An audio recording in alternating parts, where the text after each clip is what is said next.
Hello, my name is Erin, and you're watching me try to find my singing voice. Again. We used to sing somewhat professionally. We got voice lessons aged 5 to 18, but we had to take a step back in the last couple of years because of both physical and mental health issues. This series is our attempt on working our way back to both singing skill and confidence. This is chapter 4, figuring out medical things. Hi, welcome back first of all. Hi, it's me, Erin. Welcome back to Finding My Voice again. In chapter 2, we managed to identify several issues that we have with singing and that we think might be caused because of anatomy, not just because we don't have the technique. Here's the list again of things we've managed to identify might be contributing to our nasality. So last summer was the first time that we tried to sing again, and we figured out very quickly that something was happening in our nose, throat, ear area that was not happening when we used to sing when we were younger. Now, we did have 2 jaw dislocations, and we'll get to that. One of the main things we noticed when singing, and that we notice now too, is that I hear my voice, my own voice, extremely loudly, especially compared to when I was younger. That might also contribute, I'm just thinking of that now, that might also contribute to why we're more insecure about our voice nowadays than we used to be, because we can hear it so much more. But mostly what we notice, sometimes you have days where our hearing can't take anything at all, and like when we talk or when other people talk, and especially when we sing, it happens every time we sing, our tinnitus in our left ear gets so extremely loud it starts also being dizzying. I don't think that's normal. With that in mind, we started researching and looking up what it could be, and we figured out a couple of different things that we thought it could be. The list is jaw instability, which causes us jaw pain because our muscles, in a desperate attempt to keep our jaw lined, are cramping up and just being really tight. Tongue tension due to jaw instability. Again, we're tensing up, we're desperately trying to make everything more stable in our jaw joint. Then we hypothesized that we have some issues with this nerve called tensor tympani. It usually activates when the brain expects noises that are too loud to handle for our ears,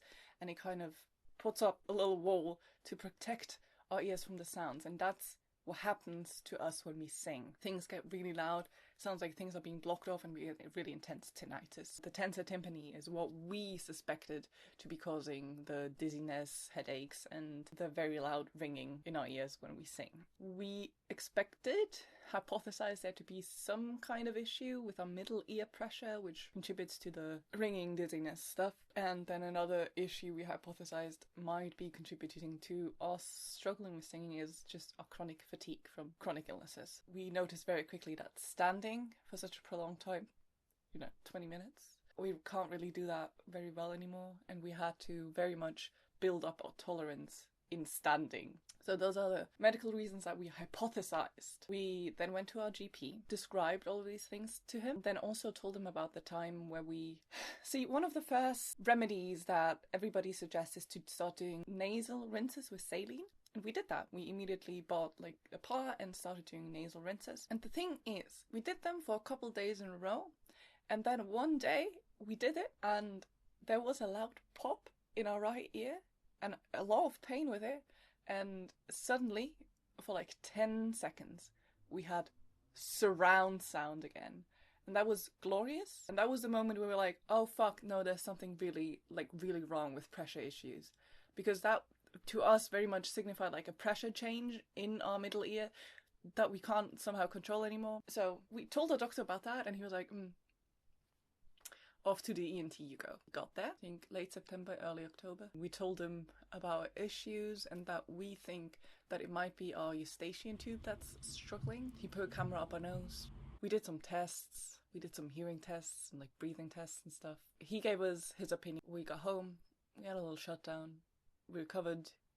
Here's what they found. Don't mention the aluminium foil. Our cat likes to see it. Cable. Jaw issues. This is the jaw joint. This is how the jaw joint should move. This is a jaw dislocation. We did that twice. And this is a cracked jaw disc, which is our current situation. Why?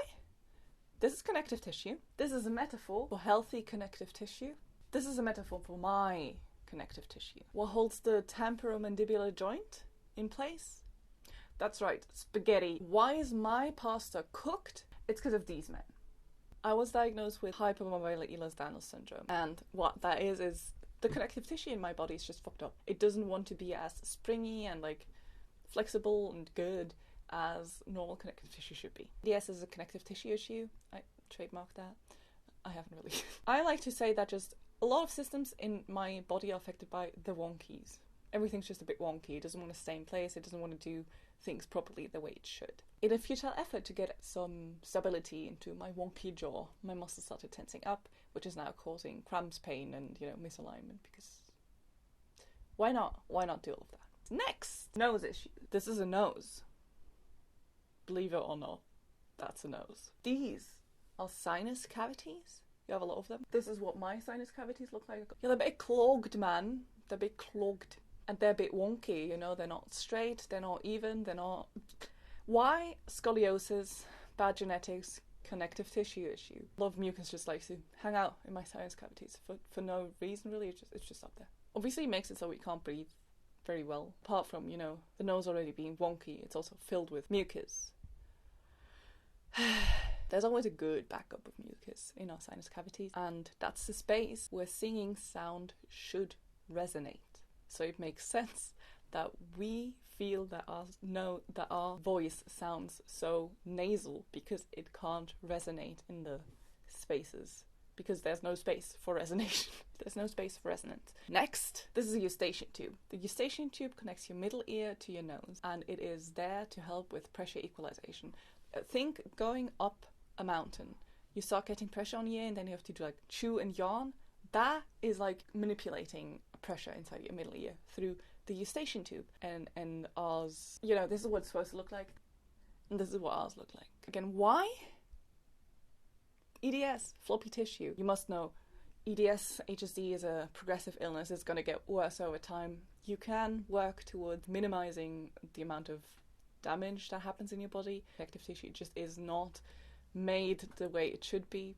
So things are gonna not work. The eustachian tube is what we think causes the most issue. We are incapable of properly pressurizing our ears. This causes us intense tinnitus and wonky balance, which makes us dizzy, which gets worse when we're singing and trying to maintain pressure, because obviously for singing you have to maintain somewhat equal pressure. And this boy, the tensor tympani, starts acting up and ringing. That's your little anatomy discourse, your little pathology discourse on what the fuck's wrong with my body. So that's all the medical issues explained. What's the solution for this? Surgery. It's surgery. There's several different surgical options. I could get my turbinates made smaller because they're too big in my nose. I could get my septum aligned. I could get a balloon or tube put into my eustachian tube so that it stays inflated. So what we just explained to you were the findings of the first ENT doctor that we went to for these issues, and that we agree with, that we also hypothesized before. We then got referred to a surgeon. I should have made this video sooner, because we got referred to a surgeon. This is where we were going to leave it, because we expected to be able to film this video before we went to the surgeon, was in April. So 2 months ago.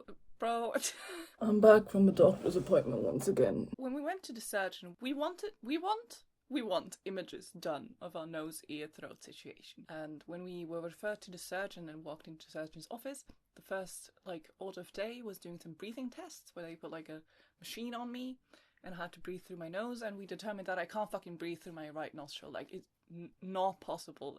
If that is ever the only way I can breathe, I will die. And then determined also that it does not get better with nasal sprays, which I had already tried out before too. Tried to take decongesting nasal sprays and nasal sprays that work to reduce the amount of inflammation in the nose. We determined there that does not help. It seems to be an anatomical issue. A bit later in the day, I was seen by a surgeon, and she tried to look up my nose with an endoscope, but she was not as successful. I don't know what happened. I don't know if we were more sensitive that day or if she was maybe not as gentle as last doctor, but we couldn't really manage to get it. She could only manage to see into our nose and not really down our throat further, where she would need to see the eustachian tube. And we thought that this appointment was going to be talking about surgical options, because we had already looked at things that we think need to be done. But they thought it was me asking for a second opinion And their second opinion was just the complete opposite of what the first doctor said. Officially, they found that my cartilage is fine, that, you know, our nose is not too mobile. The surgeon found that our eustachian tube is too open, which I don't fucking know what that means, honestly. He found that it's too open, that's the issue. That's why we have hyperacusis and hear so much, and that's the dizziness issues and everything, and not because it's too closed. They also found that our cartilage is perfectly fine, that this is a normal amount that your nose is supposed to be able to move around. They found that our septum is actually not that bad. Like, it's really not that bad. And that it contributes to maybe 20, maximum 30% of our breathing issues. Most prominently is that everything is swollen inside the back of our nose, and that we need to take sprays to help reduce the inflammation. And that we should come back in 3 months if that didn't help. They also said to me, I was like, you know, it would make sense to me that my eustachian tube is collapsed because of fragile connective tissue. I'm not saying the name, so I can say this. He just went, you know, there's no joints in the nose. I'm aware that there's no joints in my nose, actually. Like, I know. Thanks. That wasn't what we thought it was going to be. We did not get any images done. We did not discuss surgical options, which is what you fully hoped would happen this year. It might still, but not with this doctor. We, after the appointment, decided to not go there again because we do not feel comfortable enough with them opening up our face. The person that's going to do the surgery is going to open up our face. That's me. I'm right here. So we need to feel 100% comfortable with them and trust that they are knowledgeable about EDS, and don't tell me that there's no joints in my nose, because I am indeed aware. Anyways, that was that. We're going to do more waiting then. We're going back to our connective tissue disorder specialist and July. We went there for the first time in March after a long waiting period, and we hope that they have a referral for us to an ENT that knows about connective tissue disorders. That's what's happened so far. Also, for the cracked disc in our jaw, that happened a while ago, and we saw jaw doctors when that happened, and they figured that our jaw disc was cracked, you know, and for that we would also need to get cartilage from somewhere else in my body and put it into the jaw, but it doesn't seem like that's the greatest option, and as long as I can manage to live with a cracked jaw, a cracked disc in my jaw, I should just live with a cracked disc in my jaw. What are we going to do singing exercises wise, like finding my voice wise? We're going to try to incorporate specific exercises for tongue and jaw tension and try to focus more on aligning our jaw properly, like exercise of that. Can't really change my anatomy on my own. Like, there's fucked up things happening with my anatomy. I can't change that. With exercise I can help it a little bit, but I can't change that. I need surgery.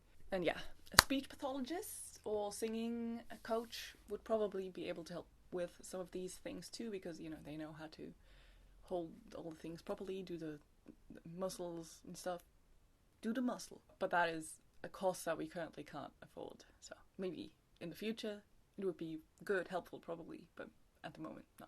Alright, that's it for this episode. I'll see you in the next one, hopefully, which is going to focus on mental health and trauma recovery. Fun. See you then.